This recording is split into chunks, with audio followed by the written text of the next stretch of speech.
இன்றைக்கி நம்ம இருக்கிற இடம் வந்து பார்த்திங்கன்னா திருவேல்விக்குடி மகாதேவர் கோவிலில் இருக்கும். இந்த கோவிலில் வந்து பார்த்திங்கன்னா ஏற்கனவே ஒரு 7 கல்வெட்டுகள் நான் சொல்லியிருப்பேன். அதோட காணொலியோட லிங்க்கை டிஸ்கிரிப்ஷனில் கொடுத்துருக்கேன் பாருங்கள். அது மட்டும் இல்லாமல் இந்த கோவிலில் வந்து பார்த்திங்கன்னா சோழர்கள் காலத்து கல்வெட்டு தான் அதிகமாக இருக்கும். நான் ஏற்கனவே அதை சொல்லியிருப்பேன். அந்த மாதிரி இன்றைக்கி நம்ம பார்க்க போகிறது ஏற்கனவே நான் இங்கே இந்த கீழே உள்ள கல்வெட்டை நான் ஏற்கனவே சொல்லிட்டேன். அது ராஜேந்திர சோழர் காலத்து கல்வெட்டு. இன்றைக்கி நம்ம பார்க்க போகிறது வந்து விக்ரம சோழரோட காலத்து கல்வெட்டு. விக்ரம சோழருங்கிறவர் வந்து சோழ சாளுக்கிய மன்னர், அதாவது குலத்துங்கனுடைய மகன். சரி, இது வந்து பார்த்திங்கன்னா எங்கே இருக்குன்னா, அங்கே மேலே நடராஜர் சன்னதி தெரியுது பார்த்திங்களா, இந்த நடராஜர் சபைக்கு கீழே இந்த கல்வெட்டு இருக்குது. அங்கேருந்து ஆரம்பித்து ஒரு இதெல்லாம் பாதி அழிஞ்சு போயிட்டு கல்வெட்டு சொட்டோட, ஏன்னா பெயிண்ட் இப்போ அடிச்சிட்ருக்காங்க, அதனால் பாதி அழிஞ்சிடுது. அதனால் முடிஞ்ச வரைக்கும் நம்ம எக்ஸ்பிளைன் பண்ணிவிடுவோம். சரி, இது வந்து கல்வெட்டுங்க. இது எங்கே இருக்குன்னா, இது மகாமண்டபம். மகாமண்டபத்துக்கு வெளிப்பக்கத்தில் வடக்கு சுவரில் இருக்குது. வடக்குனா நார்த் சைடில் இருக்குது இந்த கல்வெட்டு. அது கிழக்கு. கோவில் வந்து இறைவன் கிழக்கு பக்கம் பார்த்து நிற்கிறாரு, இது வடக்கு பக்கம் பார்த்து இருக்குது. ஸோ வடக்கு பக்கத்தில் உள்ள சுவர் இது. சரி, நான் கல்வெட்டை படித்து சொல்கிறேன். ஸ்வஸ்தி ஸ்ரீ பூமாது புணர புவிமாது வளர நாமாது விளங்க ஜெயமாது விரும்ப. சரி, முதல்ல இந்த மெய்கீர்த்தியை நான் அப்புறம் தனியாக படித்து சொல்கிறேன். முதல்ல நான் இந்த கல்வெட்டை முடிச்சிடுறேன். சரி, கோராஜகேசரி வன்மரான சக்கரவர்த்திகள் விக்ரம சோழ தேவர்க்கு ஆண்டு. இந்த கல்வெட்டு விக்ரம சோழ காலத்து கல்வெட்டு.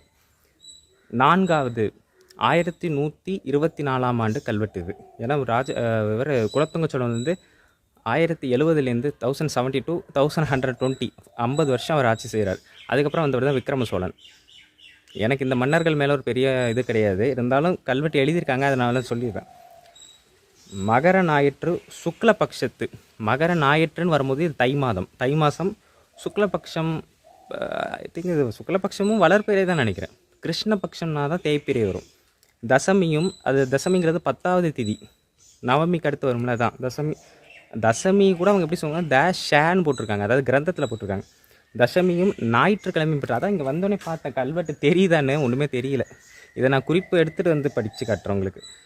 ஞாயிற்றுக்கிழமையும் பெற்ற அத்தத்து நாள். அதாவது இந்த கல்வெட்டு எப்போ இயற்றப்பட்டிருக்குன்னா, தை மாதம் அஸ்த நட்சத்திரத்தில் இந்த கல்வெட்டு இயற்றப்பட்டிருக்கு. இந்த ஊர் எப்படி சொல்கிறாங்க பாருங்கள், விருதராச பயங்கர வளநாட்டு. ஏன்னா இவருக்கு முன்னால் இருந்த குலத்துங்க சோழன் வந்து இந்த பேரை மாற்றிடுறாரு. அதாவது இந்த பிரிவு வந்து பார்த்திங்கன்னா ராஜேந்திர சிங்க வளநாடுங்கிற பிரிவில் இருந்தது.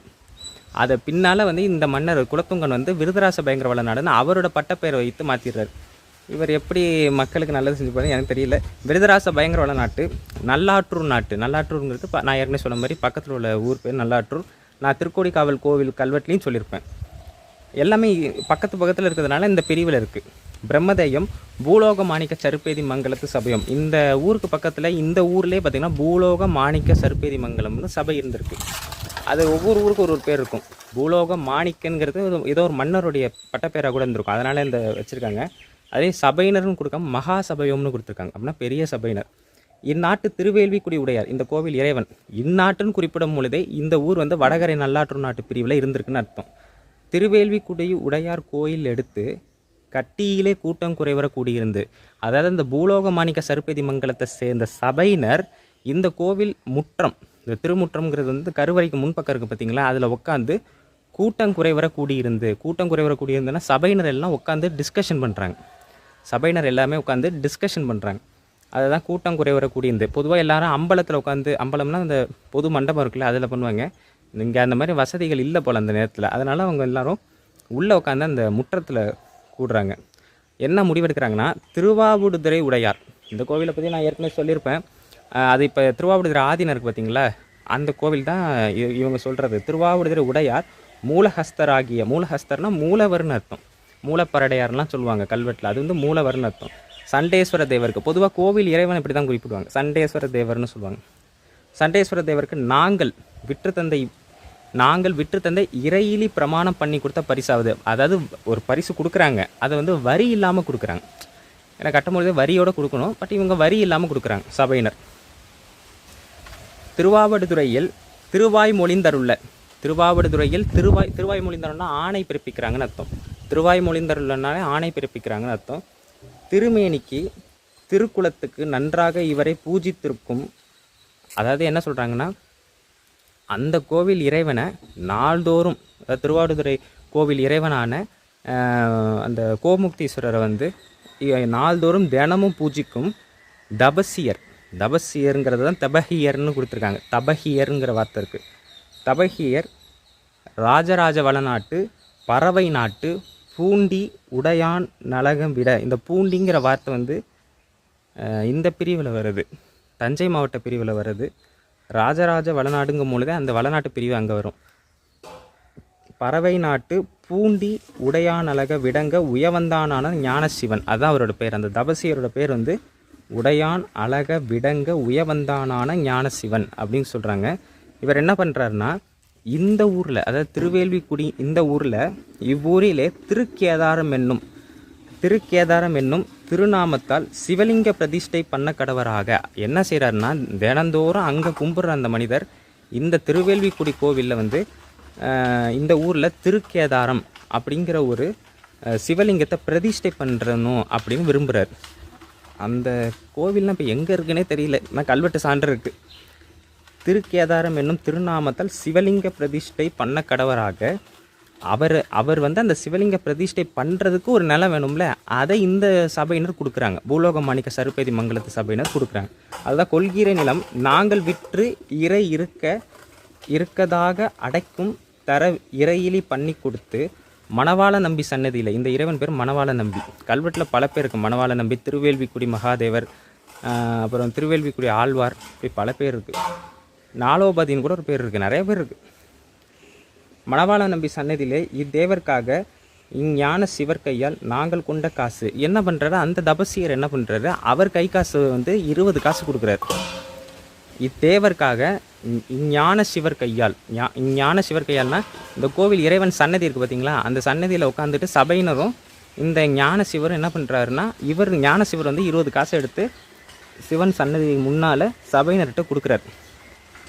அதான் நாங்கள் கொண்ட காசு, காசு 20 கொண்டு இந்நிலத்தை விற்றுத்தர இறையிலி பண்ணி கொடுத்த நிலம். எவ்வளோ அளவீடு கொடுத்துருக்காங்கன்னா, 1.5 2 மாக்காணி 2 மாவினால் அப்படின்னு கொடுத்துருக்காங்க.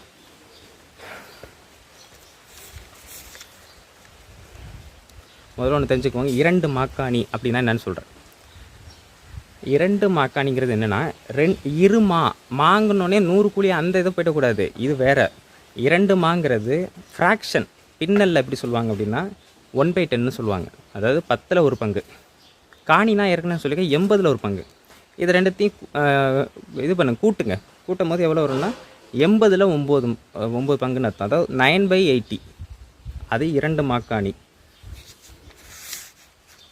2 மாக்காணி 2 மா, அது 2 மாங்கிறது வந்து 200 கூலி கிடையாது, அதே 1/10ங்கிற கான்செப்ட் தான்.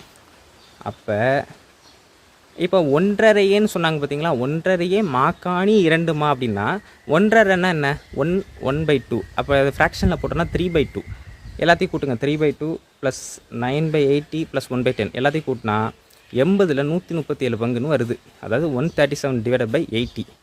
இதை டிவைடர்லாம் பண்ணி பார்த்தோன்னா 1.71. இந்த அளவீட்டில் என்ன பண்ணுறாங்க, காணி நிலம் கொடுக்கப்படுது. அதுதான் இந்த கல்வெட்டோட அர்த்தம்.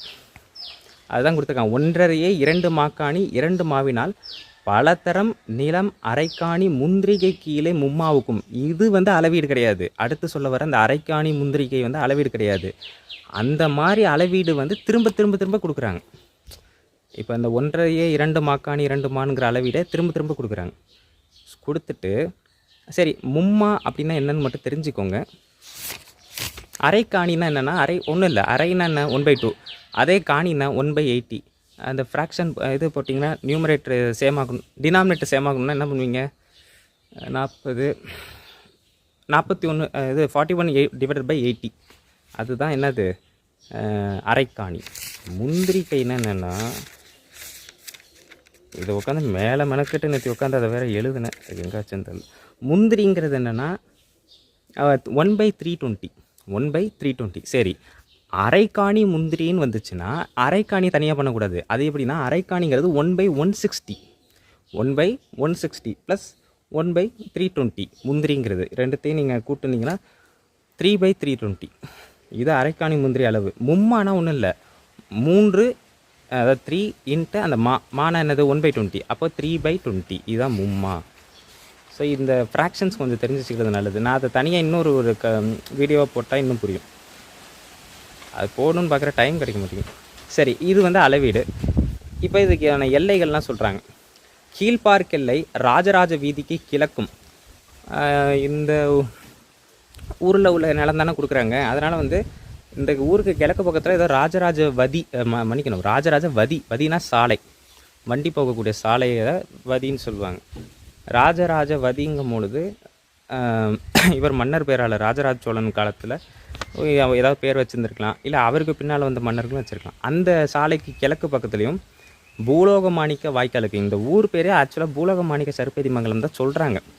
பூலோகமாணிக்க வாய்க்காலுக்கு தெற்கும். வாய்க்கால் நிறையா ஓடுது இங்கே, அதில் எந்த வாய்க்கால்லாம் தெரில. 2ஆம் தர நிலம் 3ஆம் கண்ணாற்று. கண்ணாற்றுன்னு நான் ஏற்கனவே சொல்லியிருக்கேன், பாசன வாய்க்கால், அதுதான் கண்ணாற்றுன்னு சொல்லுவாங்க. அதாவது 3ஆவது பாசன வாய்க்காலில் 2ஆவது சதுரத்தில், சதுரம்னா ரெக்டாங்கிள், இப்போ அந்த சதுரத்தில் உள்ள நிலம் இருந்தும் வடப்பார்க் எல்லை வரி இறையிலி நிலத்துக்கு மேற்கும். அதாவது ஏற்கனவே வரி இல்லாமல் ஒரு நிலம் கொடுத்துருக்காங்க. எங்கே? வடக்கு எல்லையில், இந்த கோவிலுக்கு வடக்கு எல்லையில் ஏதோ வேறு ஏதோ ஒரு நிலத்தை வந்து வரி இல்லாமல் கொடுத்துருக்காங்க. அந்த நிலத்துக்கு மேற்கு பக்கத்துலையும், அதாவது மேற்கும் தென்பார்க் எல்லை கற்பக மாணிக்க வாய்க்கால். இது எங்கே கேள்விப்பட்ட மாதிரி இருக்குது, ஆனால் எங்கே இருக்குதுன்னு சரியாக தெரில. கற்பக மாணிக்க வாய்க்காலுக்கு தெற்கும். இவங்க தெற்கு பக்கம்னு சொல்கிறத வச்சு பார்க்கும்பொழுது தெற்குங்கிறது இந்த பக்கம், அப்போ குத்தாலம் போகிற வழியில் எங்கேயோ இருக்குது. மாணிக்க வாய்க்காலுக்கு தெற்கும். மேல்பார்க் எல்லை ராஜராஜவதிக்கு மேற்கும் கிழக்கும். அதே தான் இப்போ நம்ம சொன்னோம்ல, அந்த ராஜராஜவதின்னு சாலை சொன்னோம்ல, அதுக்கு மேற்கு பக்கத்துலேயும் கிழக்கு பக்கத்துலேயும் 2ஆம் கண்ணாற்று 2ஆம் சதுரத்துக்கு முன்னாடி சொன்னது என்னன்னா 3ஆம் கண்ணாற்று 2ஆம் சதுரம். 3ஆவது பாசன வாய்க்கால 2ஆவது சதுரத்தை எடுத்தாங்க அந்த நிலம், அந்த நிலத்துக்கு பக்கத்தில். இப்போ சொல்கிறது 2ஆவது சதுரத்துக்கு, சாரி 2ஆவது கண்ணாற்று 2ஆவது சதுரத்து 2ஆம் பாசன வாய்க்கால். 3ஆவது பாசன வாய்க்காலுக்கு முன்னாடி இருக்கிற பாசன வாய்க்காலுக்கு பார்த்தீங்களா, அதுக்கு அதில் உள்ள 2ஆவது சதுரம். அந்த 2ஆவது சதுரத்து நிலத்துக்கு கிழக்கு பக்கத்துலேயும் இவ்விசைத்த பெருநான்கெல்லையுள் நடுவுட்பட்ட கொல்லை கொடுக்குற நிலம் எது? கொல்லை பக்கம், கொல்லை நிலம்னு சொல்லுவாங்களே, அந்த கொல்லை மிகுதி குறைவுள்ளடங்க. அப்படின்னா என்னென்னா, இப்போ இவங்க சொல்கிற அளவீடு படி பார்க்கும்போது 1.71 வருதுன்னு சொல்கிறோம் பார்த்தீங்களா, அந்த அளவு குறையவும் கூடாது கூடவும் கூடாது, கரெக்டாக அளக்கணும், மெஷர் பண்ணணுங்கிறது தான் மிகுதி குறைவு உள்ளடங்கன்னு சொல்கிறாங்க. திரு உலகளந்தருளின 12 அடி கோலாலே அப்படின்னு என்ன சொல்கிறாங்கன்னா, இந்த மெஷர் பண்ணுறாங்க பார்த்தீங்களா, அந்த 1.71 இது வந்து மெஷர் பண்ணுறாங்க. அதை இந்த கோவில் நான் தான் சொல்லியிருக்கேன், ஏற்கனவே சொல்லியிருக்கேன், ஒவ்வொரு ஊர்லேயும் மெஷர்மெண்ட்டுக்குன்னு ஒரு பேர் வச்சுருப்பாங்க தனித்தனியாக. இப்போ நம்ம இங்கே ஒரு பேர் வச்சுருப்போம், அவன் அரபிக்கில் உள்ள ஒரு மாதிரி பேர் வச்சுருப்பான், ஒவ்வொருத்தவங்க ஒரு பேர் வைக்கிறாங்களே. ஸோ அதே மாதிரி தான் இப்போ தமிழ் எண்களே அப்படி தானே, தமிழ் எண்கள் இங்கே இருக்குது, நம்ம யூஸ் பண்ணுற இப்போ நம்ம பயன்படுத்துகிற முக்காசி வந்து அரபிக் எண்கள். அந்த மாதிரி